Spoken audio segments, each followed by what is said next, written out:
paint and stuff? No, go ahead. You're recording, son. Hey folks, welcome to the Carpenter's Voice again. Guess what? Who you gonna vote for this election? Or the next election? Or the next election? You know, it used to be when I was a young person growing up, and people talked about voting, everybody would say, well, it doesn't do no good to vote. They do what they want to anyway. Well, I tell you what, this day and time things have changed. You better stand up and vote. If you're not registered, you need to get registered and you need to vote because it can make a difference. I'm telling you that if red-blooded, pure-born American citizens don't start standing up for their country now, in 4 or 5 years, you won't have a country. It'll never be the same. And I'll tell you what, our government keeps passing laws and all the things that they're doing and getting more people on government checks and pushing the way they're pushing. I want to tell you, it's not good. Let me tell you who I'd vote for. I'd probably vote for somebody, I might consider voting for somebody that said they was against a one-world government.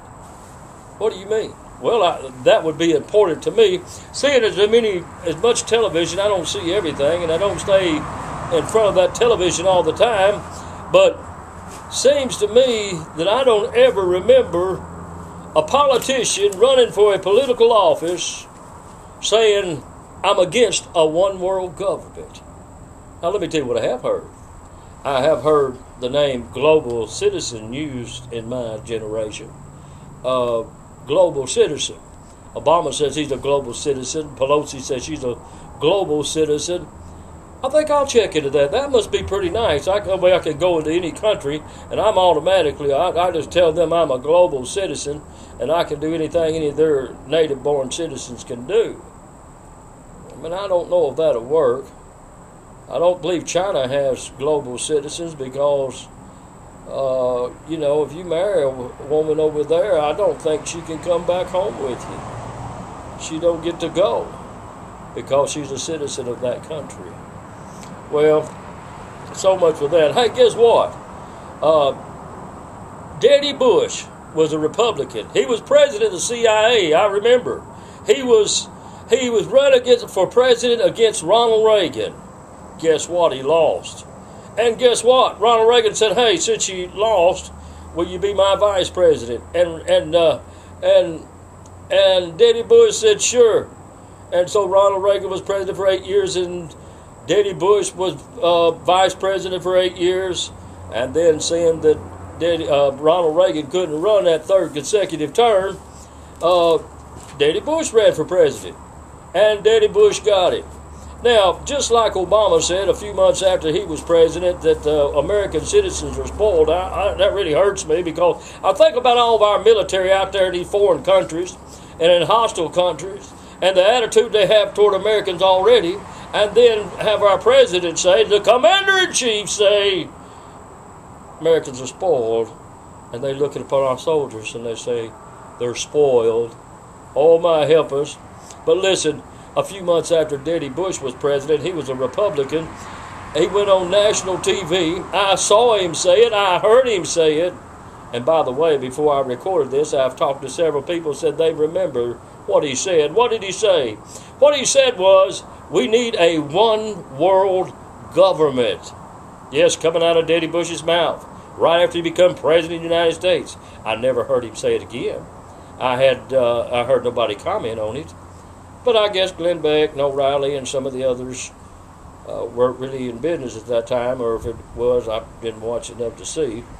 But I don't know why Glenn Beck hadn't talked about Daddy Bush saying we need to be a one-world government after being president of the CIA and vice president for 8 years and then becoming president.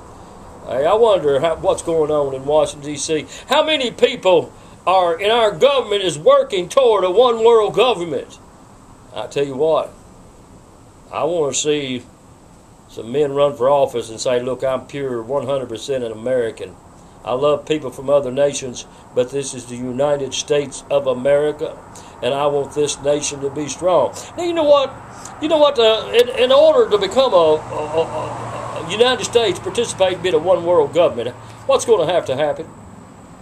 Well, I'll tell you what, it won't happen as long as the United States military is very strong, has a very strong military, and they have a very strong economy, and they have strong religious beliefs, Christian beliefs, by the way.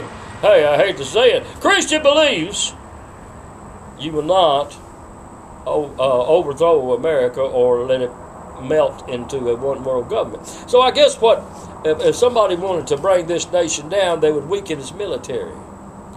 And they would weaken the power of the United States as how the United States looks upon the rest of the world.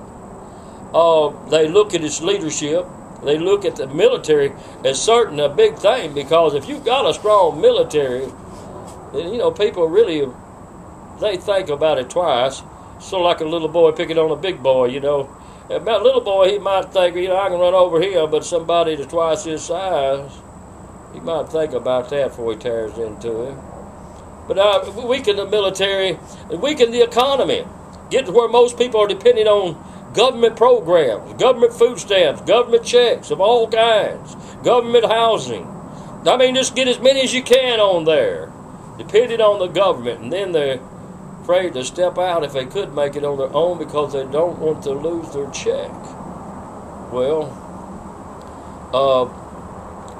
then I would mess with this religious system and change the ideology of the religion and get away from Christianity. You know, when we put it in God we trust on our money, when our forefathers come to this country and they pledge allegiance to the flag, the United States of America, one nation under God, do you know which God it was?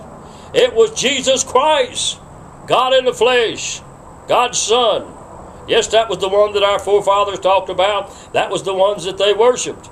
Now, let me say, a lot of you political leaders, in your realm that you're in, you're probably not around very many good Christians, but I want to tell you this is a Christian nation, and you keep messing with a bear, and your Christians are going to stand up, and they are American citizens that pay your salary.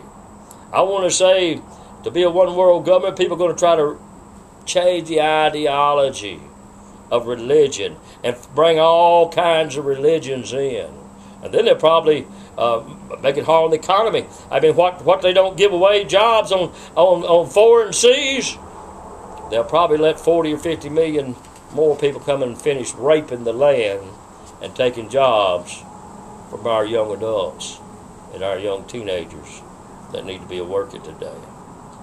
You know, I'm against a one world government. I'm not against government per se. I'm against the one world government.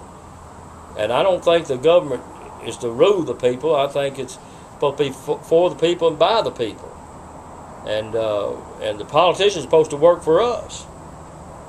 And I'm against it. What about you? Do you believe in a one world government? Ask some of your politicians. Ask why. Why hasn't Daddy Bush or any other president been allowed to ask that question, what they think about a one-world government? Ask them how far do we think we're from it. Ask them what will it take to make it a one-world government. See how much wisdom they have. Do you think they're ignorant of this fact? You're very far wrong. And far as President Obama, some of you news people on Fox News saying, well, he's not qualified because he's on the lawyer end, he's not on this end, and all that stuff. I want to guarantee you one thing. Our president is a very smart man. Don't you underestimate him. What he does or what he doesn't do is a decision of his on purpose. Thanks for listening. Against the one world government, ask your politicians where they stand.